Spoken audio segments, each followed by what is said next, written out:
أعوذ بالله من الشيطان الرجيم بسم الله الرحمن الرحيم. Teman-teman sekalian, wallahi demi Allah, dengan satu kata pun kita bisa masuk surga dan bisa dengan satu kata kita masuk neraka. Bukankah seseorang kalau ucapkan syahadat dengan kata-kata semenit kemudian dia mati masuk surga? Bukankah seseorang kalau mengatakan saya murtad, naudzubillah dari Islam, satu kata lalu dia mati dia masuk neraka? Gak bisa orang olok-olok kata-kata itu. Jadi bukan hanya sekedar kata-kata, gitu kan? Orang muslim kalau mengolok-olok ayat Al-Quran wajib dihukum, gitu kan? Karena mengolok-olok ayat Al-Quran. Apalagi kalau orang kafir. Ini nggak bisa ada toleransi masalah ini. Lalu subhanallah muncullah orang-orang yang Allah subhanahu wa ta'ala, kalau saya melihat kejadian ini adalah Allah ingin membuktikan, membuka kepada kita kaum muslimin di Indonesia, bagaimana sebenarnya umat Islam untuk bisa bersatu, siapa di antara kalian yang orang-orang munafik, siapa di antara kalian yang benarnya orang-orang kafir, gitu kan. Jelas semuanya gitu kok. Dan ingat, kita bukan membenci fisik, sekali lagi saya bilang, tapi kita membenci perilaku-perilaku yang salah, gitu kan. Kenapa harus membawa nama ayat Al-Quran? Kenapa harus membawa nama agama? Gitu kan? Kenapa kalau mau jadi menjabat jadi gubernur, menjabat sajalah, gitu kan? Cari jalan. Kenapa harus mengatakan umat Islam dibohongi dengan ayat Al-Quran? Sama teman-teman sekalian kejadiannya. Kalau saya mengatakan jangan makan babi karena surah Al-Ma'idah ayat 3 mengharamkan babi. Ada penjual babi mengatakan Khalid Basalamah itu membohong-bohongi kalian, jangan didengar. Hah? Itu ayat Al-Ma'idah ayat 3 itu jangan didengar, itu dibohongin. Hah? Sama saja. Al-Ma'idah ayat 90 menjelaskan masalah pengharaman khamar misalnya, gitu kan? Baik saya bilang nggak boleh minum khamar, Allah melarangnya. Lalu penjual-penjual khamar itu pada berkata, itu dibohongin tuh dengan ayat Al-Quran.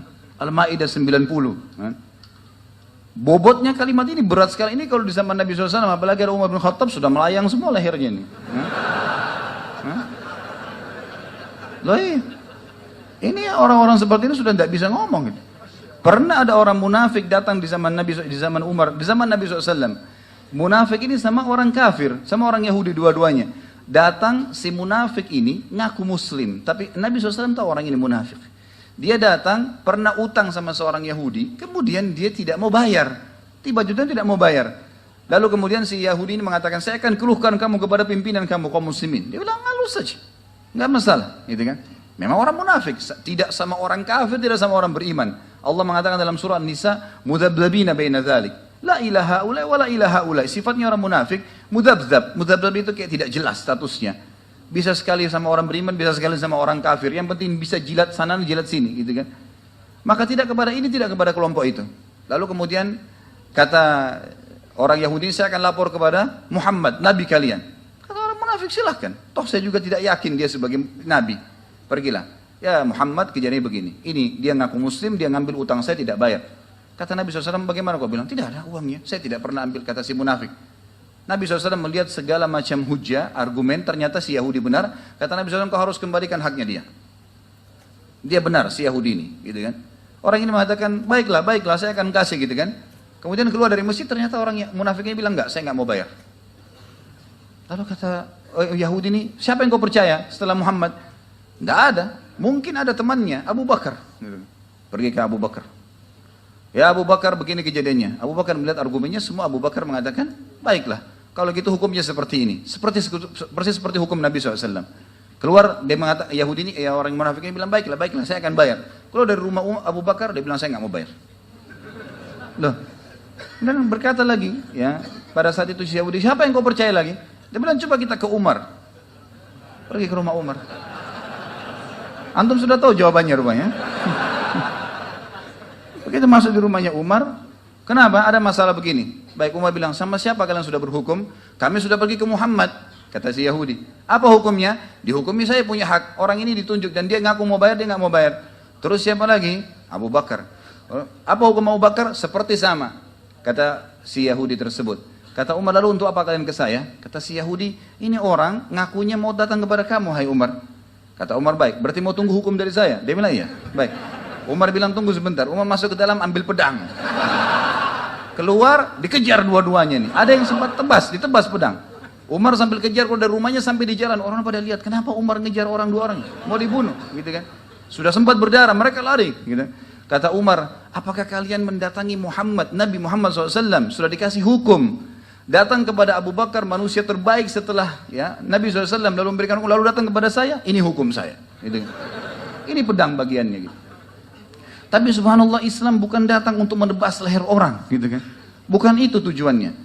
Hanya saja teman-teman sekalian, kita ini karena terlalu menganggap remeh, mungkin selama ini Al-Quran dianggap ayat Al-Quran, atau kata-kata saja, atau seperti itulah, akhirnya sampai subhanallah dianggap remeh, gitu kan. Ini orang hanya sekedar mengejar jabatannya, ya sudah, kemudian dia mengatakan umat Islam dibohongi dengan Al-Ma'idah 51, ini kebohongan yang luar biasa ini, kebodohan, dia menganggap, mengolok-olok ayat Al-Quran, dia menganggap ayat Al-Quran itu berarti bisa dipakai untuk bohongin orang, padahal memang bunyinya jelas mengkafirkan, gitu kan.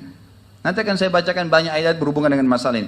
Dia menganggap orang-orang yang menggunakan ayat itu untuk menjelaskan kalau tidak bisa pilih pemimpin muslim adalah orang-orang yang membohongi kaum muslimin. Berarti ulama yang membahasnya juga dianggap bodoh. Luar biasa ini. Sudah ayat Al-Quran diolok-olok Allah dan Rasulullah. Ingat ya, hukum dalam Islam kalau ada orang mengolok-olok ayat Al-Quran ditebas, emang hukumnya dipenggal lehernya, gitu kan? Kisos itu dalam Islam. Dan kalau seseorang ketahuan, teman-teman sekalian, hukum kisos terjadi. Kalau ketahuan seseorang itu melakukan satu perbuatan mungkar, misal penyihir lagi praktek kedapatan kepergok, ya, orang lagi melakukan satu perbuatan berzina kepergok, gitu. Apa saja perbuatan pelanggaran, gitu ya. Kalau dia melakukan, kemudian kepergok, dia melakukannya, ketahuan, kedapat, kamera kah, perkataan kah, apalah, ada buktinya, maka hukumnya walaupun dia taubat, dihukum. Gak bisa enggak. Gitu kan. Ini orang berzina nih, kepergok, lalu kemudian sementara di penjara proses nunggu dia dirajam atau dihukum, kemudian dia bertaubat. Apa hukumnya? Walaupun dia taubat teman-teman, tetap harus dihukum, kena kepergok. Lain kalau orang tidak kepergok, ada penyihir, pernah dia lagi praktek ketangkap, di tempat prakteknya ada macam-macam, ada buhul, ada segala ketangkap, maka itu hukumnya harus. Hadits Nabi SAW, haddus sahiru darbatun bis saif, hukuman penyihir penggal lehernya, selesai, ketangkap, kepergok. Tapi kalau dia pernah menyihir, dia pernah berzina, dia pernah melakukan perbuatan-perbuatan salah, pernah, kemudian dia taubat sekarang, Allah tidak bongkar itu ke hadapan umum, halayak, bukan ketahuan, bukan kepergok, lalu dia taubat, diterima taubatnya kepada Allah SWT. Dan tidak dalam Islam pengakuan dosa, oh ya saya pernah berzina, saya diapain, enggak. Islam sama Katolik berbeda, gitu kan. Islam tidak ada pengakuan dosa, sudah bertobat ya sudah, silahkan taubat, dan tidak dihukum lagi dengan perbuatannya yang telah berlalu. Tapi kalau kepergok nggak bisa. Orang ini kepergok mengucapkan kalimat di depan muslimin. Bagaimana caranya? Gitu kan? Sesuatu yang tidak mungkin bisa dengan oh sudah minta maaf gampang, maaf ya saya tidak bermaksud. Enak benar. Hah? Saya tidak bermaksud bagaimana? Gitu kan? Ini sesuatu yang tidak mungkin. Hukuman tentu kita serahkan kepada pemerintah kita. Dalam arti kata hukuman ini hukum mestinya. Tidak bisa dia ngucapin maaf selesai. Gitu kan?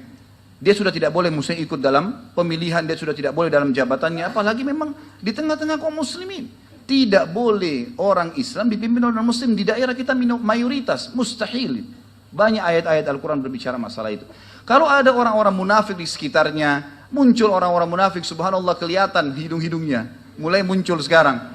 Oh Islam itu hanya sebuah histori, saya baca, sebuah sejarah. Ini orang mestinya keluar dari Islam. Hah? Tak usah jadi muslim, tinggal di sana, tinggal di sini. Ini ayat Al-Quran, ngolok-ngolok hadis-hadis Nabi SAW. Lalu terakhir pendapatnya apa? Saya tidak mengolok-olok Al-Quran dan hadis. Terus apa tadi yang kamu bilang itu? Hah? Tidak olok-olok seperti apa? Gitu. Dianggap Islam sudah tidak relevan lagi dengan waktu, dengan zaman, gitu kan? Kemudian dibahaslah masalah menerima maaf. Menerima maaf oke saja, kita terima maaf, tapi hukum diterapkan. Nggak ada ceritanya itu. Ya. Nggak bisa main-main dengan masalah begini, karena kalau tidak akan ke depannya terus-menerus akan terjadi seperti ini. Dan subhanallah, saya tidak melihat kecuali ini adalah kebaikan bagi kaum muslimin. Karena umat Islam justru disatukan oleh Allah yang Maha Tinggi dan Mulia di Indonesia dengan perkataan orang ini. Gitu. Allah subhanahu wa ta'ala malah menyatukan muslimin, menyadari tentang pentingnya masalah agama mereka.